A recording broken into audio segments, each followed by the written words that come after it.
Since childhood, I have always been fascinated by mysteries and hidden stories.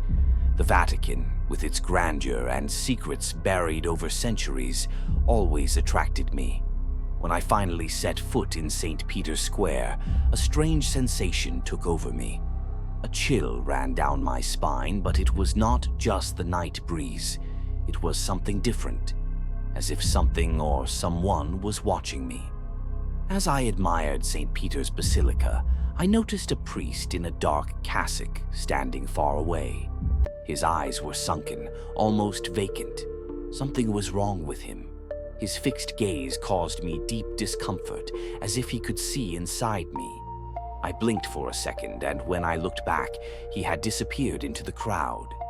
Later, inside the Vatican walls, I explored its silent corridors and courtyards. The scent of incense mixed with the fresh night air. But something bothered me. Small shadows seemed to move between the columns. I started feeling chills, but tried to ignore them. I decided to investigate. I began researching, combing through old books, and speaking with some local priests. One of them, an elderly man with a grave expression, stared at me when I mentioned the Vatican's secret archives. He simply said, "Some truths should never be uncovered." My curiosity led me to explore every corner of the Vatican. During a guided tour, I overheard a staff member mention the Vatican's secret archives, a place forbidden to the public. My heart raced. What could be hidden there that needed to be kept secret from everyone? I had to find out. Later that night, I walked through the silent hallways. The imposing architecture seemed even larger in the emptiness of the dark. The sacred paintings on the walls seemed to come to life, and I had the unsettling feeling that I was being watched. The air inside was heavy, filled with an old, metallic scent. I picked up a book and blew the dust from its cover. The title was in Latin, and an illustration caught my attention. A man in a cassock surrounded by twisted shadows. Exploring further, I stumbled upon a secret passage. A hidden door behind a bookshelf creaked open, revealing a spiraling staircase leading to an underground level. In the heart of the underground chamber, I found a black altar covered in ancient runes. It was surrounded by black candles and deformed statues. In the center, a chalice pulsed with a dark liquid, as if it were alive. Whispers echoed through the chamber, and an invisible force seemed to push me forward. I began reading one of the scrolls on the altar. As I spoke the words aloud, the air became heavy and cold. The candles went out, and suddenly, a colossal figure materialized, a demon with glowing eyes and twisted wings. Its presence was suffocating. It spoke directly into my mind, revealing secrets about the very foundation of the church. The creature offered me forbidden knowledge, but at a cost. I began to feel my own identity fading, as if something was taking my place. Desperate and with a final surge of willpower, I knocked over the altar, breaking the summoning bond. A blinding flash filled the room, and I was thrown out of the secret passage.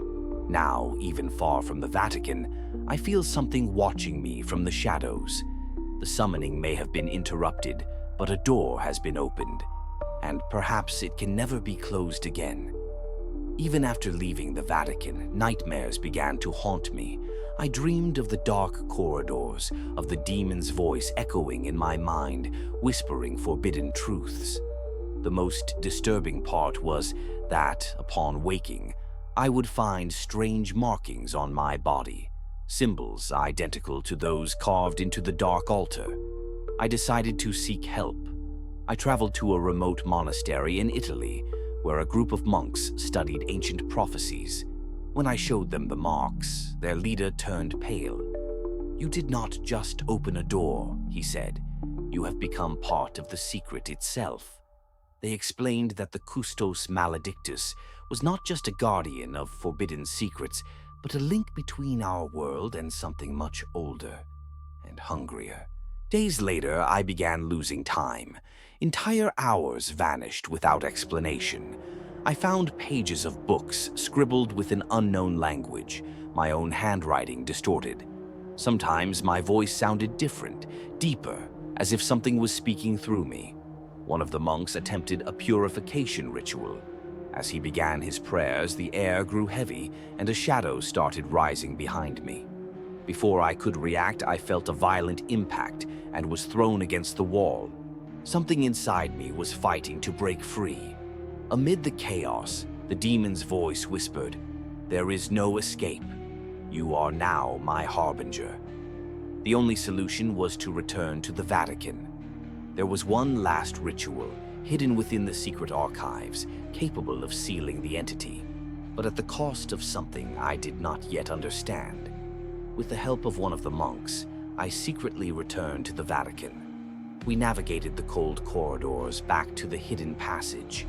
The underground chamber seemed even darker, as if the very space around us was twisting. At the center of the room, the black altar had been restored. But now, something was waiting for me there.